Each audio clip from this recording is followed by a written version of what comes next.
자, 여러분, 저 3편을 보시기 전에 제가 3편 앞부분에다가 요걸 살짝 5분짜리 하나 집어넣을 건데, 제가 지금 이거 녹화하는 거는 21일 목요일 아침이거든요. 1, 2, 3편 제가 지금 지난 이틀 동안 쭉 업로드 해드린 거, 그거는 19일 화요일 날 찍은 거예요, 제가. 그리고 나서 FOMC 미팅이 있었죠, 수요일 날. 밤 새벽에, 21일 새벽에. 21일 목요일인데, 지금 자고 일어났더니, 물론 5.5%의 동결은 했고 기자회견도 뭐 그냥 뻔하고 재미없는 지지부진한 그런 기자회견이 될 줄 알았는데 중간에 말 실수가 나오면서 확실히 뭔가를 하나 보여줬어요, 우리한테 또. 뭐냐면 제가 1편에서 계속 여기서 지금 말씀드렸잖아요. 부러뜨리려고 하는 그 총재는, 중앙은행 총장은 파월밖에 없다. 파월 아저씨가 지금 눈에 불을 켜고 뭔가를 다 부러뜨리려고 하고 있는 사람이고, 그 파월 아저씨의 눈치를 보고 있는 게 죄다 나머지 나라들, 다른 중앙은행 은행장들이다. 한국을 포함해서. 그렇죠? 이 지금 파월 아저씨가 뭔가를 부러뜨리려고 하는 거는 볼커의 실수를 재현하지 않기 위해서, 즉 인플레를 확실히 잡지 않으면 나중에 다시 튀어 오를 수 있으니까. 플러스 2022년 작년 초에 인플레이션은 일시적이다, 인플레이션 트랜지토리하다라는 그 말 실수를 등 떠밀려서 자기들 부하 직원들한테 등 떠밀려가지고 말을 했다가 그걸 아직도 후회를 한다 그랬잖아요. 그건 이제 그 파월 아저씨가 기자회견하고 Q&A하고 하면서 말하는 거에서 이제 추론을 해봐야 돼요, 우리가. 그거를 대놓고 말씀은 안 하시지만 그래도 그 열이 제대로 받아있단 말이에요. 자기 생각이 아니었다는 것을 되게 알리고 싶어요. 2022년 초에 인플레이션이 트랜지토리 하지 않았다는 거를, 자기는 그렇게 생각 안 했다는 거를 되게 알리고 싶어요. 열받는 거죠. 그러니까 어쨌든 지금 되게 돌아가는 상황을 보면은 재정 적자 엄청 나고 있고 돈 이빠이 쓰고 있고 인플레이션 잡기 쉽지 않다. 그걸 알기 때문에 무조건 지금 부러뜨리자라고 그 마음을 갖고 있다는 걸 제가 계속 여기서 강조를 해드렸잖아요. 그러면 지금 불과 몇 시간 전에 있었던 그 기자회견에서 무슨 일이 있었냐? 이게 지금 아침에 일어나니까 다른 뉴스에서들도 카바를 하시는데 정확히 제가 말씀을 드려볼게요. 뭐 설명을 인터프레트를 하시는 분들마다 조금씩 다른데 이렇게 보시면 돼요. 처음에 기자가 무슨 질문을 했냐면 Would you call the soft landing now baseline expectation 그랬어요. 그럼 연착륙이, 저 의장님, 연착륙이 기본값입니까? 당신이 생각하고 있는 기본값이 연착륙입니까? 그 말을 하니까 파월이 No, no, I would not do that. 그랬어요. 아니요, 아니요. 이건 기본값은 아닙니다. 연착륙이. I've always thought the soft landing was a plausible outcome. 연착륙이 가능하다고 생각은 했지만 지금 상황 됐다 그래서 기본값은 아닙니다. It was narrow. 연착륙 될 확률은 굉장히 적었고 작았고, 물론 it is now widened apparently. 지금 상황 봐서는 연착륙으로 갈 수 있는 확률이 조금 오르긴 했어요. 나도 그건 알아요. I do think it's possible. 나 가능하다고 봅니다. 하지만 그걸 보고 기본값이라고 하고 싶진 않습니다. 지금 뭐냐면 그게 뭐예요? 그러면 하드랜딩이라는 거죠. 기본값은, 이 아저씨가 생각하고 있는 기본값은 경착륙이라는 거예요. 왜? 내가 부러뜨릴 거거든.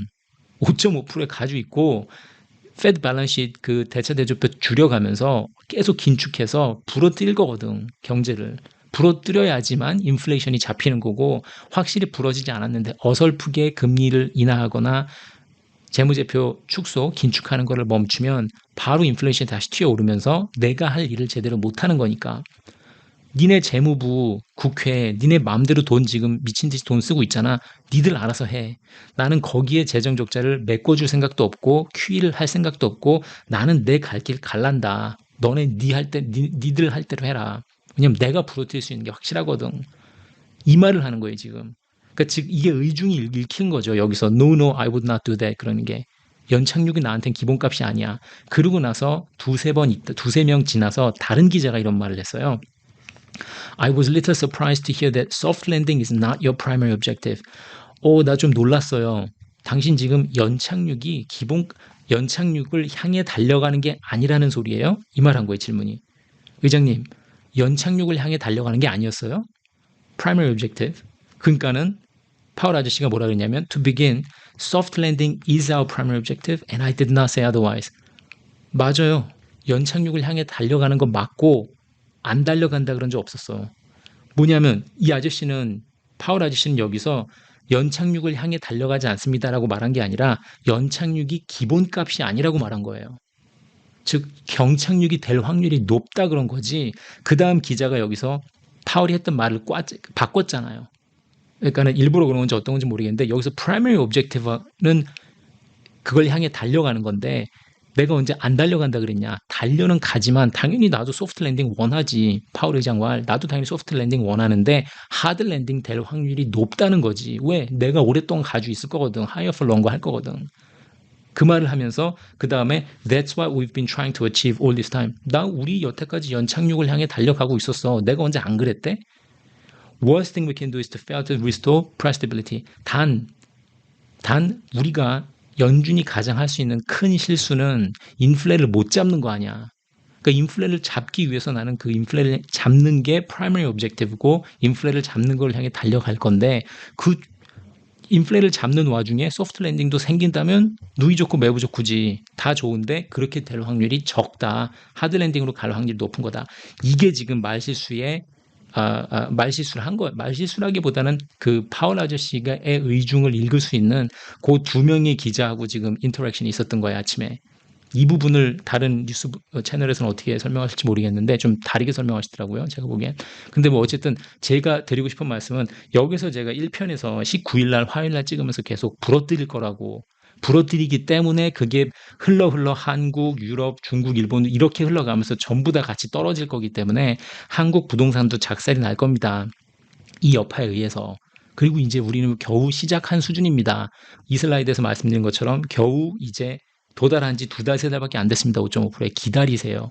예, 그 말씀을 다시 한번 짚어드리고 싶어서 목요일 날 아침 일어나니까 그 뉴스가 많이 얘기가 나와서 지금 한번 잠깐 켜봤습니다. 그럼 계속해서 제가 19일 날 찍었던 3편을 재생해 플레이 해드리겠습니다.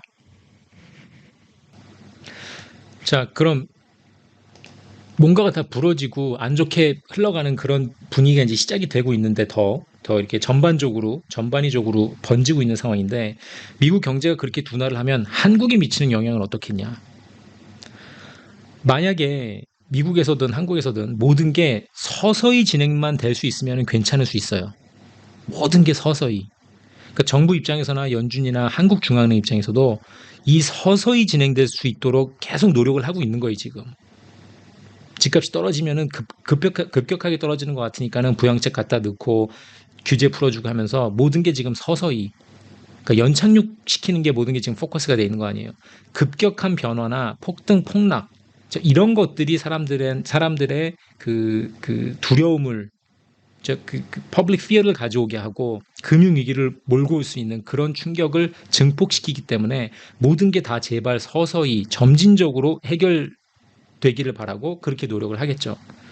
소비도 서서히 둔화하고 인플레도 서서히 잡히면서 재정 적자도 서서히 줄이고 가격 자산도 살짝만 조정되고 부도율 실업률도 서서히 악화되다가 정책이 겪고 점차 회복한다. 뭐 이런 그림을 그리고 싶어 하는 거죠, 당연히.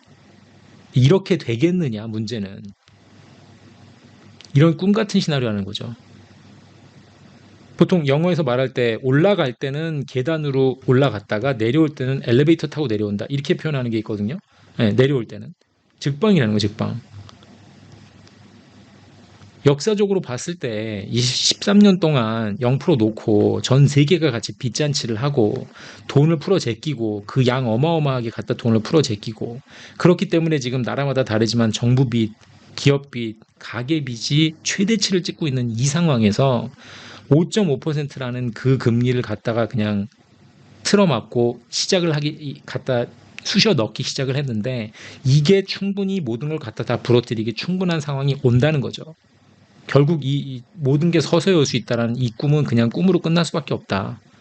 앞으로 살면서 우리가 지금 뭐 오늘날 봤을 때 좀 잠잠하지만 전쟁이 될 수도 있고 뭐 어디서 갑자기 기업이 부도가 날 수 있고 국가가 부도가 날 수 있고 부도 위기에 처해 있는 국가가 더 심해질 수도 있고 상황이 뭐가 어떻게 될지는 우린 절대 모르잖아요. 어디서 뭐가 터질지 얼만큼 골맞은 게 그게 터질 때마다 계속해서 경기 부양이 나서고 구제금융이 나와야 되는데 벌써 몇 개 쓸 수 있는 카드를 이렇게 다 정부들이 다 미리미리 다 갖다 써버렸으니 문제가 생겼을 때 갖다 틀어 막을 수 있는 힘이 그만큼 더 약해져 있고 그렇기 때문에 뻥하고 이 풍선이 바람이 빠지면서 생기는 그 추락이 그만큼 더 강해질 수밖에 없다는 거죠.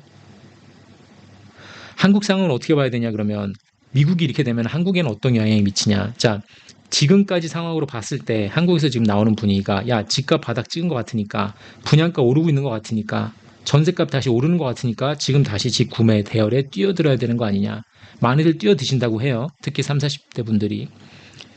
우선 제가 박수를 보내고 싶은 거는 한국 정부하고 그 인더스트리에 있는 그 세력이 하락장을 상승장으로 돌려놓는 그 합작의 노력 어느 정도 성공을 했어요.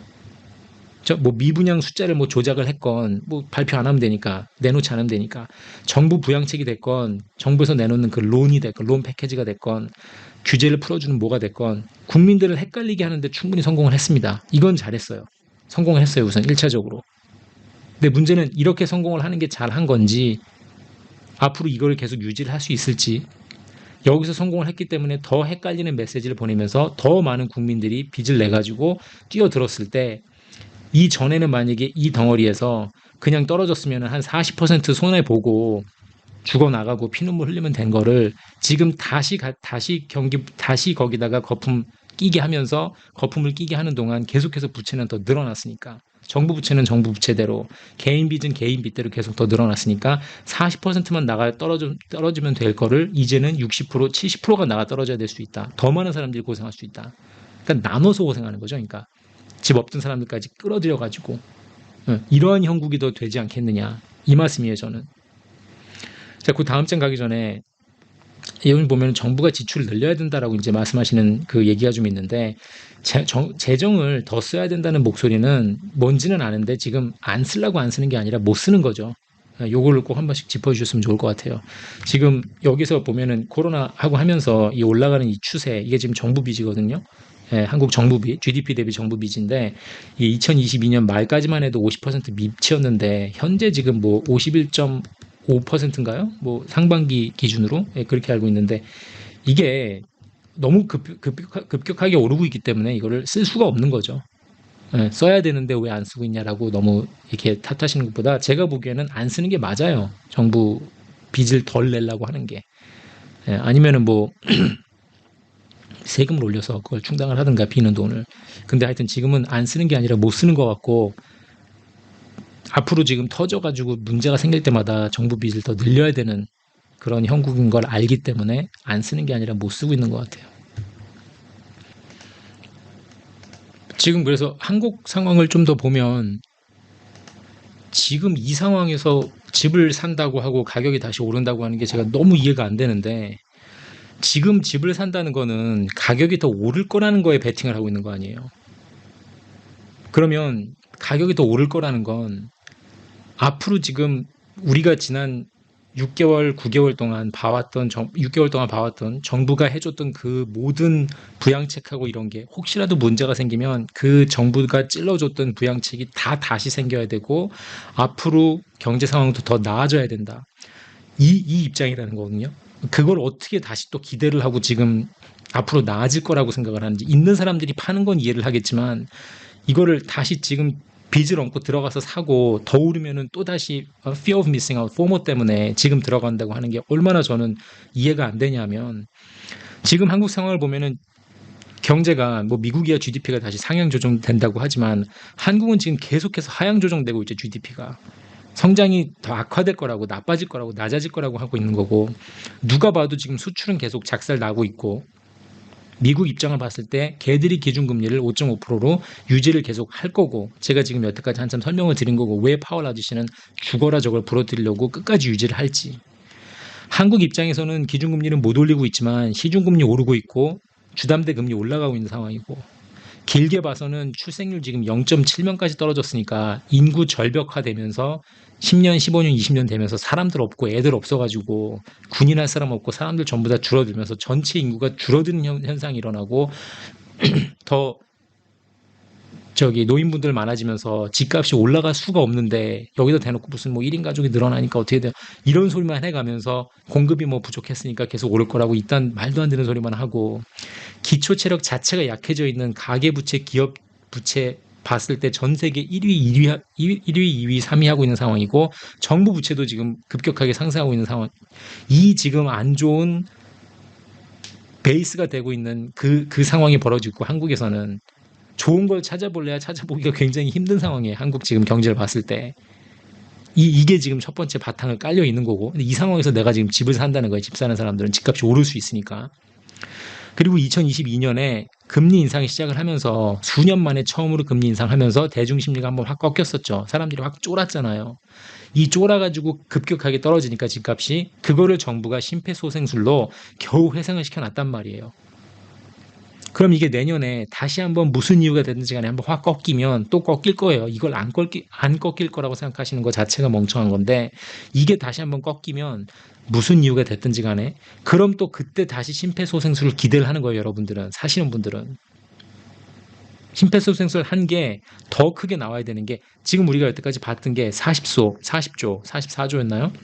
GDP 2%에 해당하는 돈을 특례론으로 풀고 역전세론 풀고 DSR, DTI 바꿔가면서 더 사람들 빚 많이 낼 수 있게 해주고 남아있는 규제 더 풀고 뭘 더 풀 수 있을지 모르겠는데 실거주 의무가 됐건 뭐 분양권 전매가 됐건 다 풀고 지금 50년 만기 주담대 했다가 다시 40년으로 돌린다고 하는데 분위기 안 좋아지면 이걸 50년, 60년으로 더 늘려야 되고 PF론이나 이 금융권에 있는 문제 생길 때마다 더 유동성 지원해 줘야 되고 이거를 이 심폐소생술하는 걸 정부가 똑같이 그대로 해줄 거라는 기대가 있어야 되는 거죠. 혹시라도 꺾인다 그러면. 그러니까 부동산 부양을 계속해서 정부가 할 거다. 그렇죠? 이렇게 안 좋은 경제 있지만 이건 내 문제 아니고 이건 알 바가 아니고 혹시라도 문제가 생겨서 꺾이면은 대중심리가 다시 돌아서서 하향으로 떨어지는 분위기로 가면은 정부가 다시 들어와서 이 많은 부양책을 다시 해줄 거다. 이런 기대가 있어야 되는 거고 그 다음에 만약에 들어와서 정말 부양책을 해주면 여태까지 사람들이 보고 면역성하고 타성이 붙었기 때문에 우리가 약 먹었을 때도 처음 먹었던 약하고 계속해서 약을 많이 먹으면 그게 타성이 생겨서 약이 잘 안 듣잖아요. 처음에 먹었던 수면제하고 수면제를 맨날 계속 먹어가지고 1년, 2년이 지나고 나면 잘 안 듣듯이 그 다음 들어오는 지원금은 더 커져야 된단 말이에요. 그 전에 100을 넣었으면 그 다음에는 120, 150을 넣어서 그래야지만 비슷한 효과가 난단 말이에요. 더군다나 기준금리는 계속해서 3.5% 있으면서 절대 더 오르지 않을 거라는 곧 내려갈 수 있다라는 이게 맞아 떨어져야 되는 거고 혹시라도 에너지 값이 또 오르면 그쵸? 저 지금 유가가 만약에 90, 100 넘어가면서 한전이 됐건 가스공사가 됐건 손실을 또 떠안는 상황이 생기면은 인플레 위험하니까 다시 가격은 가격대로 반영을 못하면서 국민들한테 그걸 떠안길 수 없다, 넘길 수 없다 해서 정부 부채로 또 이걸 떠안겠죠. 그럼 정부 부채는 지금 51.5% 있다 그러면 계속해서 올라갈 거 아니에요. 60%를 향해서 빠르게 올라갈 거 아니에요. 이거를 다 하는 동안 어떻게 돼 있어요? 원화가 두들겨 맞는 거 아니에요, 계속. 이 미친 짓을 하면 할수록. 2022년에 이걸 부양책을 시작을 했잖아요. 한국 정부가 이 빚이 이렇게 급격하게 늘어나는 게 2022년에 코로나 맞으면서도 올라갔지만 22년에 끝난 다음에 코로나가 끝난 다음에도 계속해서 이렇게 가파르게 오르고 있는 거는 여기다가 계속 비탄감 하겠다고 영끌 비투한 사람들 살려주겠다고 돈 넣고 레고랜드 문제 생겼으니까 유동성에다 갖다 돈 넣고 이거를 이 부양책이랑 구제금융 하는 거를 계속해서 해줄 건데 해줘요. 이거는 해줄 수밖에 없어요. 이거를 원화가 버티겠냐는 거죠. 못 버틴다는 거예요. 제 말씀은. 더군다나 지금 2023년 3월 달에 원화 개방해가지고 이 효과도 이제 나타나잖아요. 2023년 하반기 되고 내년 상반기 되면서 선진국 대열에 끼겠다고 MSCI 들어가겠다고 이걸 개방을 했잖아요. 우리가. 개방하는 순간 운영시간 연장했고 오픈 시간 연장했고 그 다음에 이제 하는 게 레이트 스크린 통합하고 2024년 되면서 카운터파티 옛날에는 정해놓은 A, B 얘들하고만 거래할 수 있었는데 이제 이거를 다 익스펜드 시켜버리는 거 아니에요. 늘려버렸단 말이에요. 그럼 더군다나 우리는 안 그래도 맨날 두들겨 맞고 공격받고 오픈되어 있는 코리안 원화가 더 많이 익스포즈가 될 거 아니에요. 더 많이 노출이 되는 거 아니에요. 이 모든 상황이 지금 안 좋은 일로밖에 갈 수밖에 없는 상황이에요. 제가 보기에는. 근데 지금 잠깐 정부 이 부양책이 먹힌 것 같고 안정된 것 같으니까 괜찮은 것 같으니까 지금 집을 산다. 와 저는 도저히 이해를 할 수가 없어요. 왜 다시 지금 이런 분위기로 흘러가는지. 혹시라도 집을 안 사고 그냥 현찰을 들고 계시는 분들은 불안 안 하셔도 될 것 같아요. 제가 보기엔. 뭐 저도 뭐 욕을 먹겠지만 하여튼 뭐 제 생각은 그렇습니다. 5.5% 미국 금리가 세계 경제 어디가 됐든지 간에 부러지기 시작하면서 한국도 예외가 될 수가 없습니다. 오히려 원화는 너무 많이 노출이 돼 있는 상황이기 때문에 기초 체력이 굉장히 약해져 있어요. 정부 부채가 올라가는 것도 물론이지만 가계하고 기업 부채가 너무 문제가 많아요. 여기 지금. 작은 물결에도 크게 흔들릴 수 있는 이 불안한 상황에서 집을 산다는 건 저로서는 도저히 이해할 수 없는 상황입니다. 특히 젊으신 분들 30대, 40대가 요즘 주담대를 많이 받으신다고 하는데 그때 뉴스 보니까 뭐 60%가 30, 40대라고 하시는데 제발 정신 차리기 바랍니다. 2022년에 이거 집값 떨어지기 전에 제가 아무리 떠들어도 저한테 와가지고 형 저 갭 투자했는데 3천만 원 가지고 3억짜리 넣었는데요. 형도 하시죠. 이딴 소리 하는 애들 보고 제가 제발 조심해라. 또 그거 너 그거 네 에쿼티가 문제가 아니라 그거 다 돈 갚아줘야 된다 나중에 떨어지면. 이걸 내가 아무리 얘기를 해도 똑같은 상황에 지금 상황 보니까 그렇잖아요. 집값 안 떨어질 것 같죠, 여러분? 안 떨어지고 계속 오를 것 같죠? 지금 사야 될 것 같잖아요. 아우씨, 안 그러면 또, 다 올라갔네, 다시. 여태까지 내려갔던 거 다 반납하고. 여태까지 내려간 거 반납하고 올랐던 거보다 더 심하게 떨어져요. 더 크게, 더 나쁘게. 왜냐면 그때보다 더 지금 기업 부채, 개인 부채, 정부 부채가 더 올라 있기 때문에 그 거품이 이만할 때 터지는 거고, 이만할 때 터지는 거고, 이만할 때 터지는 거 달라요. 계속 커지는 거예요, 지금 거품이. 커진 상황에서 터지면 터질수록 더 많이 떨어져요. 더 높이 올라갈수록 떨어지는 게 더 심하듯이. 단지 지금 상황 보면은 그렇게 급격하게 완전 무식하게 올라가고 있지 않는 거는 2021년처럼 2020년처럼 무식하게 올라가고 있지 않은 거는 지금 소유하고 계신 분들이 약아졌어요, 많이. 그러니까 간땡이 붓기 수치가 다시 붓고는 있는데 훨씬 덜 강하게 올라가고 있죠. 이 사인이 나타나는 게 대표적인 게 거래량이죠, 거래량. 거래량을 보면은 예전에 거래량이 줄면서 가격이 오를 때는 사람들이 팔지 않잖아요. 그러니까 매물이 나오질 않는데 매물이 많이 나오면서 가격이 오르고 있다는 거는 관망하는 것보다는 참여율이 높아졌다는 거죠. 그러니까 내가 들고 있는 사람으로서 불안하니까 손 털고 나오려는 사람들이 많아졌다는 거예요. 그래서 보통 트레이딩 볼륨을 보면은 트레이딩 볼륨이 높아져 갖고 뭔가 거래가 되고 있다는 거는 마켓을 보는 관점이 양분화가 심해지고 있다는 거예요. 10명 중에 5명은 오를 수도 있고 5명은 내릴 수도 있다고 생각하는 거죠. 옛날에 10명 중에서 9명이 오를 거라고 생각하면은 그만큼 체결하기가 어려우니까 사고 싶어도 못 사는 상황이 생기니까 막 돈 싸들고 다니면서 제발 저한테 파세요. 이 쇼를 하는 거 아니에요. 그 리먼 때도 그랬어요. 똑같이. 2006년, 2005년 이때 집을 사는 게 돈을 버는 거다라는 공식이 생겼기 때문에 막 쫓아다니면서 사람들한테 나 집 좀 파세요. 저 지금 저 뭐 부인이 아파요. 애들 대학을 가는데 돈이 없어요. 제발 저한테 팔아주세요. 이 짓을 했단 말이에요. 미국에서. 똑같아요. 그때도 그랬어요. 집을 사고 있으면은 그 에코티가 가격이 내가 50만 불에 사면 1년 지나면 60만 불, 70만 불이 되니까 그냥 집을 사서 갖고 있으면 10만 불 돈을 버는 게 너무 당연하게 여겨졌던 그 타이밍이기 때문에 돈을 싸들고 다니면서 집을 나한테 팔아주세요 했는데 지금은 그 정도는 아니죠, 물론. 예, 그건 코로나 때 얘기고 지금 많이 사람들이 약아졌기 때문에 그렇게까지는 아니지만 여기서 지금 이만큼 양분화되고 있다는 거는 사람들이 그만큼 많이 듣고 보고 배워서 느끼고 야 이렇게 막 무식하게 오를 것 같진 않은데 하는 거의 끝물 중에 끝물에 와 있다는 거예요 지금 상황이. 근데 거기서 여태까지 집 없던 무주택자겠죠 보통 무주택자 분들이 또 안달이 나고 불안하니까 이번에는 어떻게 사야 되는 거 아니냐 해서 다시 들어오시는 이 안타까운 상황들이 계속 벌어지고 있는 것 같다는 거예요 제가 보기엔. 지금 잘하면 15년 만에, 그러니까 리먼 사태 이후로 아니면 진짜 잘하면은 리먼 사태 뺨치는 더 뛰어넘는 제 생각에는 리먼 100배 올 것 같지만 잘하면 진짜 100년 만에 최악의 1930년대 대공황 이후에 최악의 경제 위기가 코앞에 와 있는데 이 어마무시하게 쌓여 있는 이 부채가 전 세계적으로 지금 쌓이는 부채가 인플레 때문에 내려오지 못하고 기준금리가 유지가 되면서 이게 뻥 터지면서 뭐가 어떻게 지금 큰 문제가 생길지 모르는 위험 요소가 너무너무 큰 상황인데 이 상황에서 왜 집을 사냐는 거예요. 아니고 그냥 가면은 만약에 집이 이렇게 표현해도 될지 모르겠는데 오르면 어디까지 오르겠냐는 거죠. 그러니까 최고점이 있으면 최고점을 뚫고 만약에 간다 해도 제가 나스닥 보면서 저거 16,000까지 갔네요. 15,888에서 숏하면 되겠네요. 저게 올라봤자 어디까지 오르겠어요. 전 고점 대비 97%까지 찍는 걸 봤잖아요. 그러고 나서 들어가는 거 아니에요. 그러니까 얘가 오르면은 뭐 어디까지 가겠냐는 거죠. 귀엽죠. 뭐 가면은 100%, 102% 갈 수 있는데 이거를 100%, 102%갈 수 있기 때문에 97%에서 롱을 하고 있다는 게 얼마나 바보 같아요. 올라서 내가 먹을 수 있는 게 5%밖에 안 되는데 올라봤자 내가 원하고 지금 사고 싶었던 집이 올라봤자 내가 미스하고 지금 앞으로 더 뛸 수 있는 게 1억, 2억, 3억이면 그냥 그 3억을 먹겠다고 앞으로 떨어질 게 5억, 10억이 떨어질 수가 있는데 이 16,000이 아니라 쭉 떨어져서 만약에 얘가 12,000이 될 수 있는데 그 위험을 떠안고 그러니까 다운사이드 리스크가 훨씬 큰데 업사이드 리스크는 이렇게 작잖아요. 다운사이드 리스크는 크고. 근데 여기서 왜 롱을 하고 들어가냐는 거죠. 그러니까 주식 해보신 분들은 알잖아요. 먹을 게 이렇게 적고 잃을 수 있는 게 큰데 이게 지금 비대칭으로 이루어지고 있잖아요.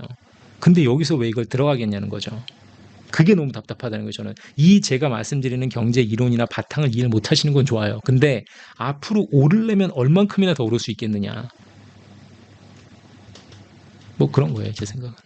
자, 단기 실전을 제가 이렇게만 말씀드릴게요. 짧게. 요번엔 안 그래도 영상이 길었으니까.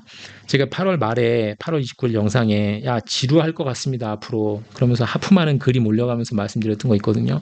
정말 지루함의 연속이었죠. 이게 지금 3주 됐잖아요. 제가 이때쯤 말씀드렸거든요.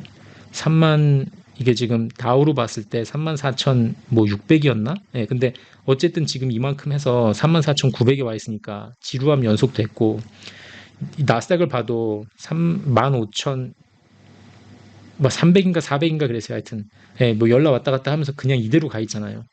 지루함이 연속될 것 같아요. 진짜로 지루해요. 지금 이 COT 자료를 봐도 COT 데이터를 봐도 나스닥 보세요. 지난 4주, 5주, 6주 동안 보면은 거의 패턴 없고 이건 뭐 이렇게 한쪽으로 치우쳐야 된다 그랬잖아요. 이거는 COT 데이터가 도움이 하나도 안 돼요. 다우를 봐도 중장기가 살짝 사는 쪽으로 오른다 쪽으로 이렇게 힘을 주고는 있지만 맥을 못 추고 전고점 뚫고 지나갈 수가 없으니까 10년물이 지금 4.3, 4.4 올라가고 있고 분위기가 어떻게 될지 모르는 연준은 계속 파월 아저씨는 죽어도 내릴 김이 안 보이고 5.7로 갈 수도 있다라고 협박하고 있는 상황인데 얘가 어디까지 오르겠냐는 거죠. 한계가 있어요. 지금 오를 수 있는 게.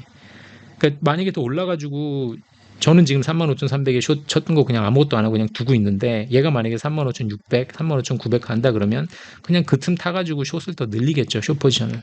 S&P도 별 볼 일 없고 러셀도 별 볼 일 없는 상황 그냥 이어지고 있는 거고 뭐라고 제가 죄송해요. MD에 대해서는 아직 영상을 못 만들었는데 이렇다 할 저렇다 할 그런 MD가 확실히 나타난 것도 없고 그냥 지지부진한 게 이어질 것 같아요. 뭔가 그 다음 크게 부러지거나 문제가 확 생기지 않는 이상 지지부진한 volatility가 좀 이렇게 낮아져 있는, suppressed 돼 있는 그런 상황이 계속 이어질 것 같습니다. 자, 이 공고에서 제가 이 시청자분 댓글 한 가지만 말씀드리고 갈게요. 늘 그렇듯이 저 올려주시는 댓글 잘 읽고요. 좋은 말씀도 많이 해주시고 감사합니다. 근데 요분 말씀 하나만 제가 짚고 넘어가면 그 IMF 때 70% 떨어진 가격으로 집 사셨다고 이제 말씀해 주신 시청자분 계신데 그분이 그 다음 영상에서 또 더 좋은 말씀 한번 해주셨어요. 그분이 말씀하시기를 지금 한국 잘 사는 게 IMF 때 구조조정 때문이다. 뭐 이렇게 비슷하게 말씀해 주셨는데 제가 전에도 말씀드렸어요. 이거 이 시청자분하고 지금 1000% 1000% 공감을 하는 게 제가 전에 말씀드린 거는 2008년 그 리먼 사태를 한국이 비교적 잘 빠져나간 게 물론 CDO랑 CMO를 덜 보유하고 있었던 것도 있어요. 물론 그것도 있지만 그 리먼 터지기 10년 전에 한국은 이걸 싹 갈아엎었단 말이에요. 경제 구조를. 구조조정을 IMF 때문에 강제로 당했잖아요. 우리가. 사람들 망하고 잘려나가고 막 부도나고 하는 게 강제로 이루어졌잖아요. 아주 깔끔하게. 즉 그렇기 때문에 그만큼 우리가 구조적으로 탄탄했고 그래서 1,500원까지만 오르고 비교적 빨리 회복하고 잘 빠져나간 거예요. 우리가. 이 여기서 탄탄했다는 게 무슨 뜻이냐. 이거는 IMF를 겪은 후에 부채율이 낮아져 있고 좀비 기업, 좀비 은행들이 싹 다 망하고 새롭게 시작했다는 거예요. 일본은 이거를 못했기 때문에 30년을 잃어버렸다고 제가 무수히 말씀드렸죠. 즉 IMF를 겪고 우리가 싹 구조조정을 했기 때문에 바닥부터 탄탄하게 다시 모든 게 새로 다시 빌드업이 됐기 때문에 모든 자산 가격이나 부동산 가격에 거품이 끼지 않았단 말이에요, 그때. 더군다나 정부가 가난했기 때문에 대한민국 정부가 돈이 없잖아요. 국민들이 가서 금을 갖다 줬어야 됐잖아요, 정부한테. 즉 정부한테 기대지 않고 자생한 거예요, 이게 전부 다. 그러다 보니까 2000년대에는 이 프라이빗 섹터가 정부에 기대지 않고 자기들이 알아서 스스로 살아남아야 되기 때문에 생산성이 높아지고 수익률이 높아지면서 자생할 수 있는 힘을 키워줬던 그런 원동력이 됩니다.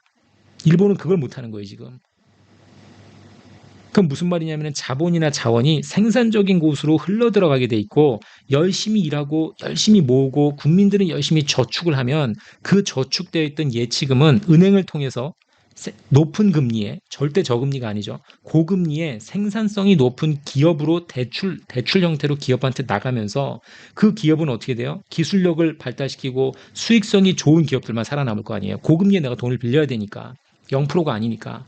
이걸 갚으려면 내가 수익성이 있고 기술력이 있어야 되니까 개나 소나 다 가서 장사하고 기업 열고, 뭐 1억짜리 식당 하면서 8천만 원 대출 받고 이런 황당무계한 짓을 못하기 때문에 그 경제 자체가 빚이 적은 탄탄한 형태로 이게 굴러갈 수밖에 없단 말이에요. 돈이 비싸져 있으니까, 돈이 귀하니까.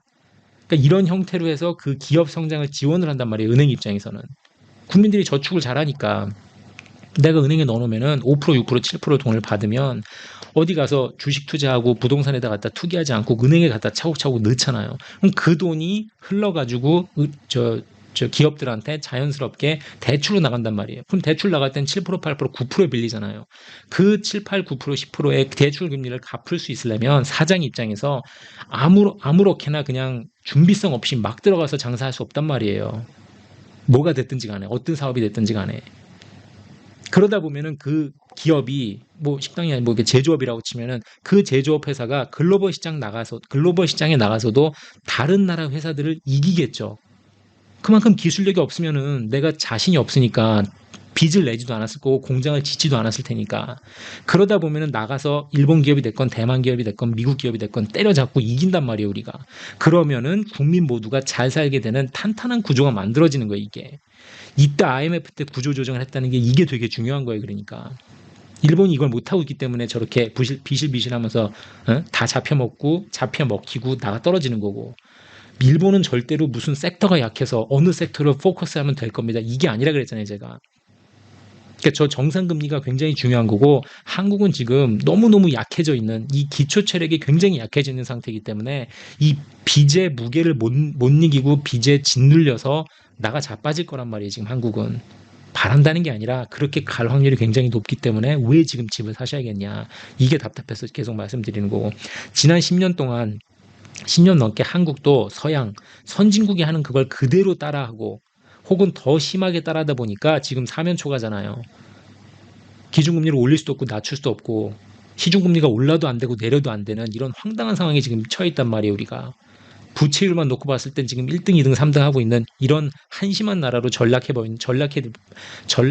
있는 그런 상황인데, 여기서 지금 정부는 부동산 부양에 올빵하고 부동산 값 떨어지면 안 되니까, 그럼 그것 때문에 여파 생겨가지고 가서 금융권 무너지고 할 것 같으니까. 또 더 중요한 거는 내가 대선 치러야 되는데, 우리 당이 집권해야 되는데, 내가 다시 우리 당이 집권해가지고 내가 감옥 안 가고 하려면은 살려야 되잖아요. 표 얻어야 되잖아요. 표심을.